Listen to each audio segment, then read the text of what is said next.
నమస్తే, welcome to our channel. నేను సౌజన్య.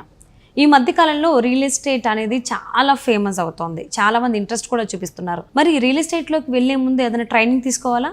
ఒకవేళ ట్రైనింగ్ తీసుకుంటే ఆ ఎక్స్పీరియన్స్ అనేది మనకి బిజినెస్లో ఏ విధంగా ఉపయోగపడుతుంది? ఈ అంశానికి సంబంధించి మనతో మాట్లాడడానికి, వారి విశ్లేషణని మనతో పంచుకోవడానికి ఈరోజు మనతో పాటు ఉన్నారు సంకల్పం వాసు గ్రూప్ ఫౌండర్ వాసు గారు ఉన్నారు. వారితో మాట్లాడదాం. నమస్తే అండి. నమస్కారం అండి. సో రియల్ ఎస్టేట్లోకి చాలామంది ఇంట్రెస్ట్ చూపిస్తున్నారు కాబట్టి దీంట్లోకి రావాలి అనుకునే వాళ్ళు ఖచ్చితంగా ట్రైనింగ్ తీసుకోవాలా? తీసుకుంటే ఉపయోగపడుతుందా ఏంటి? అంటే 100% ట్రైనింగ్ తీసుకోవాలని నేను చెప్పనండి. బట్ ఏంటంటే మనకి దేంట్లో అంటే రియల్ ఎస్టేట్ అనేది ఒక మహాసముద్రం అండి. బేసిక్గా రియల్ ఎస్టేట్లో ప్రతి ఒక్కరు ఏమనుకుంటారు అంటే రియల్ ఎస్టేట్లో మోసాలు ఉంటాయేమో, నేను ఫిట్ అవనేమో, నాకు ఆ స్కిల్స్ లేవేమో, లేదంటే అందులో నేను కన్విన్స్ చేయలేనేమో, అది కోట్లతో లక్షలతో వ్యాపారం ఉంటుంది, నేనేమో 50,000 30,000 ఎంప్లాయీగా శాలరీగా చేస్తున్నాను, సో అందులో ఫిట్ అవనేమో ఒక అపోహ, ఒక మిత్తుల్లో ఉంటారనమాట. సో ట్రైనింగ్ తీసుకుంటే ఏం జరుగుతుందంటే మనకి ఏదైనా ఒక సబ్జెక్ట్ దగ్గరికి వెళ్ళేటప్పుడు ఆల్రెడీ అందులో ఉన్న ప్రాబ్లమ్స్ ఫేస్ చేసే వాళ్ళు ఉంటారు. అంటే ఒక డీల్ జరిగేటప్పుడు డీల్ క్లోజింగ్ కానీ, లీడ్ ఎలా జనరేట్ చేయాలి, కస్టమర్తో ఏ విధంగా ర్యాపో బిల్డప్ చేయాలి, సర్వీస్ ఎలా ఇవ్వాలి, కస్టమర్కి ఒక డౌట్స్ ఎలా క్లియర్ చేయాలి, వీటన్నీ ఊరికినే రమ్మంటే రావు. ఇదేంటంటే ఒక ప్రాసెస్, ఒక రెసిపీ అనమాట. ఇప్పుడు మీరు ఒక వంట వండుతున్నారండి, ఒక వంట వండేటప్పుడు రెసిపీ తెలిసి అనుకోండి ఈజీగా మీరు వండేస్తారు, బిర్యానీ చేయాలన్నా.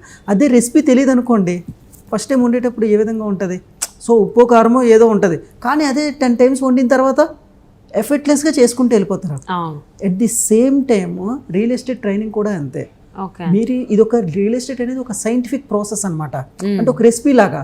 సో మీరు ఆ రెసిపీ ముందుగానే తెలుసుకున్నారనుకోండి, సో ఎఫర్ట్లెస్గా చేసుకుంటూ వెళ్ళిపోతారు. రెసిపీ తెలియదు అనుకోండి, ప్రతి ఒక్కరిని అంటే మీ కస్టమర్కి డౌట్స్ క్లియర్ చేయడం కాక మీకే బోల్డ్ డౌట్స్ వచ్చేస్తుంటాయి. దీనివల్ల ఏం జరుగుతుంది, కాన్ఫిడెన్స్ తగ్గిపోద్ది, మీకు క్లారిటీ లెవెల్స్ ఉండవు. సో ఆటోమేటిక్గా దాని మీద పని చేయాలని ఇంట్రెస్ట్ పోతుంది. సో రియల్ ఎస్టేట్లో ఎవరైనా స్థిరపడాలి, లేదంటే ముందుకెళ్ళాలి, నేను ఆ ఫీల్డ్లో ఒక ఉన్నతమైన స్థానానికి వెళ్ళాలంటే నేను ముఖ్యంగా ఒకటి చెప్తానండి. ఫస్ట్ అయితే నాలెడ్జ్ పెంచుకోవాలి రియల్ ఎస్టేట్ మీద సెల్ఫ్గా. సెకండ్ అయితే మీరు రియల్ ఎస్టేట్ క్లాసులు కూడా అటెండ్ అవ్వచ్చు. థర్డ్ ఏంటంటే రియల్ ఎస్టేట్లో ఆల్రెడీ సక్సెస్ అయిన వాళ్ళు మీకు ఒక మెంటర్ ఉంటే మంచిది. ఇప్పుడు మెంటర్ ఉన్న అర్జునుడికి ద్రోణాచార్యుడు ఎలా ఒక మెంటర్ ఉన్నాడు కాబట్టే అర్జునుడు అంత బాగా చేశాడు, అవునా? సో మీకు రియల్ ఎస్టేట్లో ట్రైనింగ్గా ఉంటే ఇప్పుడు రోడ్డు మీద ఒక కార్ వెళ్తుంది అనుకోండి, గతుకుల రోడ్లో ట్రైనింగ్ లేకపోతే గతుకుల రోడ్లో వెళ్ళినట్టు ఉంటుంది, మీ జర్నీ అంత హ్యాపీగా అనిపించదు. అదే ట్రైనింగ్ ఉందనుకోండి, హైవే మీద ఎలా ఉంటుంది, వెరీ కంఫర్ట్గా వెళ్ళినట్టు ఉంటుంది అనమాట. ఎందుకంటే రియల్ ఎస్టేట్లో వచ్చే ప్రతి సమస్యకి, ప్రతి ప్రాబ్లమ్కి మీ దగ్గర సొల్యూషన్ ఆల్రెడీ రెడీమేడ్గా ఉంటుంది. బికాస్ రియల్ ఎస్టేట్ ట్రైనింగ్ వల్ల. సో కొంతమంది రియల్ ఎస్టేట్లో ట్రైనింగ్ లేకుండా కూడా సక్సెస్ అవుతారు. ట్రైనింగ్ తీసుకునే వాళ్ళు అయితే 2 yearsలో సక్సెస్ అవ్వాల్సింది 3 monthsలో 6 monthsలో సక్సెస్ అవుతారు. ట్రైనింగ్ లేకుండా ఉంటే 2 years 3 years 4 years అయినా మీకు రిజల్ట్ రాదు. సో అదనమాట రియల్ ఎస్టేట్లో ట్రైనింగ్ ఉండడానికి, ట్రైనింగ్ లేకపోవడానికి. It's all about science. ఇది ఒక మహాసముద్రం. మీరు ఎంత వెళ్ళినా ఇంకా నేర్చుకుంటూనే ఉంటుంది. డిఫరెంట్ కస్టమర్స్ వస్తుంటారు, డిఫరెంట్ వెంచర్లు వస్తుంటే, డిఫరెంట్ ప్రాబ్లమ్స్ వస్తుంటే, వాటిని అన్ని సాల్వ్ చేయాలంటే ఒక ప్రాక్టికల్ ఎక్స్పీరియన్స్ మీ దగ్గర ఉండాలిగా. ఎందుకంటే ఈ రోజుల్లో అనుభవాన్ని మించిన జ్ఞానం లేదండి. మరి అనుభవం ఎక్కడి నుంచి వస్తుంది? ట్రైనింగ్ ద్వారానే వస్తుంది. రెడీమేడ్గా అనుభవం రాదు కదా. అందుకే మీకు ఒక మెంటర్ ఉండాలి ఖచ్చితంగా. రియల్ ఎస్టేట్లో ఎవరైనా డబ్బు సంపాదించుకోవాలి, ఉన్నత స్థానానికి వెళ్ళాలి, రియల్ ఎస్టేట్ అనే కాదండి, ఏ ఫీల్డ్కి వెళ్ళాలన్నా నేను ఓపెన్గా చెప్పేది ఏంటంటే త్రూ ట్రైనింగ్ తీసుకోండి. బట్ ఈ ట్రైనింగ్ తీసుకోవాలంటే మనలో ఉన్న ఒక దాన్ని చంపాలి, దాన్ని ఇగో. అంటే నాకు అన్నీ తెలుసు కదా అంటే వేరే ఫీల్డ్లో తెలిసి ఉండొచ్చు. ఇప్పుడు ఫర్ ఎగ్జాంపుల్ ఒక డైరెక్టర్కి డైరెక్షన్లో ఉన్నతమైన స్థానం అంటే అందులో నాలెడ్జ్ ఉంటుంది. ఒక IAS IPS చదివిన వాళ్ళకి అందులో నాలెడ్జ్ ఉంటుంది. బట్ రియల్ ఎస్టేట్ అనేది వెరీ డిఫరెంట్ అండి. అన్ని బిజినెస్ల్లో సంపాదించే వాళ్ళు ఎందులో పెడతారండి? రియల్ ఎస్టేట్లోనే పెడతారు. సో ఇక్కడ నువ్వు చిన్నవాడి నుంచి IAS IPS MLAలకి అందరికీ నువ్వు సర్వీస్ చేస్తావు. సో ప్రతి ఒక్కరు నీ కస్టమరే. ఇప్పుడు సెలబ్రిటీ ఉన్నారండి, IAS IPSలు ఉన్నారు, లాయర్స్ ఉన్నారు, అందరూ డబ్బు సంపాదించి రియల్ ఎస్టేట్లోనే ఇన్వెస్ట్ చేస్తారు. సో నీతో మాట్లాడే వాళ్ళు ఎవరెవరు వస్తుంటారండి? ప్రొఫెషనల్సే కదా. మరి ఆ స్టాండర్డ్ వాళ్ళు వేవ్ లెంత్లో నువ్వు మాట్లాడాలంటే నీకు ఆల్రెడీ లోన్ మెటీరియల్ ఉండాలి కదా, నాలెడ్జ్ ఇన్ఫర్మేషన్ ఉండాలి కదా.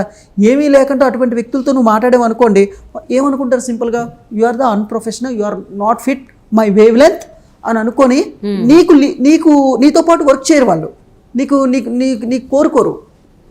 సో ఎవరైనా ఎవరిని కోరుకుంటారు? ఇప్పుడు మీరు ఎక్కడైనా ఒక బ్యూటీషియన్కి వెళ్ళండి, లేదంటే ఒక షోరూమ్కి వెళ్ళండి, ఎక్కడ మీకు బాగా సర్వీస్ ఇచ్చేవాళ్ళు, బాగా నాలెడ్జ్ ఉన్న వాళ్ళతో కదా మీరు వర్క్ చేస్తారు. అవును, అట్ ది సేమ్ టైం చేయించుకుంటారు కదా. మీరు ఏది సర్వీస్ పొందాలన్నా as you are the customer అయినా, అలాగే రియల్ ఎస్టేట్లో కూడా మీతో వర్క్ చేయాలంటే చాలా పెద్ద పెద్ద వాళ్ళు పరిచయాలు అవుతారు మీకు. మరి వాళ్ళతో మాట్లాడాలంటే వాళ్ళకు ఏ థాట్ ప్రాసెస్లో ఉన్నారో, వాళ్ళకి సరిపడే నాలెడ్జ్ మీకుందా అనేది వాళ్ళు నిమిషాల్లో పెట్టేస్తారు, విత్ ఇన్ ఫ్రాక్షన్ ఆఫ్ సెకండ్లో పెట్టేస్తారు. ఒకవేళ మీకు ఆ స్టాండర్డ్ ఆఫ్ నాలెడ్జ్ లేదు అని తెలిస్తే వాళ్ళు ఏం చేస్తారంటే సింపుల్గా ఒకటేనండి, ఇతను నాతో స్టాండర్డ్ నాలెడ్జ్ లేదు కాబట్టి మీ ఫోన్ ఎత్తడం మానేస్తారు.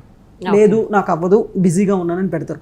అదే మీకు నాలెడ్జ్ ఉంది, ఇన్ఫర్మేషన్ మీరు కరెక్ట్గా ఎక్స్పర్ట్ అని తెలిసిందనుకోండి, వాళ్ళే మీకు కాల్ చేసి మీతో సర్వీస్ తీసుకొని, పైగా వాళ్ళ యొక్క టీంలో ఎవరైతే వాళ్ళ సర్కిల్ ఇన్నర్ సర్కిల్లో రిఫరెన్స్లు అన్నీ ఇస్తారనమాట.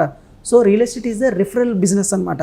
ఒక్క సాలిడ్ కస్టమర్స్ ఒక 5 మెంబర్స్ మీకు తగిలారంటే ఒక్కొక్క కస్టమర్ దగ్గర ఒక 10 to 20 100 రిఫరెన్స్లు కూడా వస్తాయి. బట్ మీకు ఎందుకు రిఫరెన్స్ ఇవ్వాలి? మీరు వాళ్ళ యొక్క ప్రాబ్లమ్ని సాల్వ్ చేసి వాళ్ళకి మంచి సర్వీస్ ఇస్తేనే కదా మీకు రిఫరెన్స్ ఇస్తారు. అలా మంచి సర్వీస్ ఇవ్వాలంటే ఆల్రెడీ మీ దగ్గర నాలెడ్జ్ ఉండాలి. నాలెడ్జ్ ఉండాలంటే త్రూ ట్రైనింగ్ ద్వారా సాధ్యం. ట్రైనింగ్ లేకుండా కూడా సెల్ఫ్గా నేర్చుకోవచ్చు. బట్ ఒకటి చెప్పాను కదా, రోడ్డు మీద హైవేలో వెళ్తున్న గతుకుల రోడ్డుకిన ఒక ప్లేన్ రోడ్లో వెళ్ళడానికి జర్నీకి చాలా డిఫరెంట్ ఉంటుంది. సో రియల్ ఎస్టేట్ ట్రైనింగ్ అనేది ఒక హైవే ట్రైనింగ్ లాంటిది అనమాట. ఎందుకంటే ఏ క్వశ్చన్కి ఏ ఆన్సర్ చెప్పాలి, ఎక్కడ ఏది చెప్పాలి, 360 degreesలో ఎలాంటి ఆన్సర్ చెప్పాలి, డాక్యుమెంటేషన్ ఏంటి, రిజిస్ట్రేషన్ ప్రాసెస్ ఏంటి, ఒకవేళ రీసేల్కి రావాలంటే ఏం చేయాలి, ఒకవేళ నీ దగ్గర కస్టమర్లే లేరు దాన్ని లీడ్ జనరేషన్ ఏ విధంగా చేసుకోవాలి, వీటన్ని ప్రాసెస్ మీద ట్రైనింగ్ ఉంటుంది. సో ఈ ట్రైనింగ్ తీసుకుంటే మీరు ఒక ఎక్స్పర్ట్ అవ్వచ్చు. అంటే ఇంకొకటి అండి, ట్రైనింగ్ తీసుకుంటే మీకు ఒక తెలియని కాన్ఫిడెన్స్ వస్తుంది. ఒక ఐఏఎస్ మీకు కాల్ చేసి మీకు ఒక ల్యాండ్ అడిగినా, లేదా టాప్ మోస్ట్ బిజినెస్ మ్యాన్ 100 కోట్లు ఉన్నాడు మీకు వచ్చి మీకు కాల్ చేసినా హ్యాపీగా మీరు ఫోన్ ఆన్సర్ చేసి చెప్తారు. అదే మీకు ఇన్ఫర్మేషన్ లేదనుకోండి, డౌట్గా ఓకే సార్ అనుకొని మీరు డౌట్గా చెప్తారు. సో మీ ఫీల్డ్లో మీరు మకుటం లేని మహారాజుగా చక్రవర్తిలా ఉండాలి. అది మేల్ అవ్వచ్చు, ఫీమేల్ అవ్వచ్చు. ఉండాలంటే మీ దగ్గర ప్రాపర్ ఇన్ఫర్మేషన్, అథెంటిక్ నాలెడ్జ్ ఉండాలి.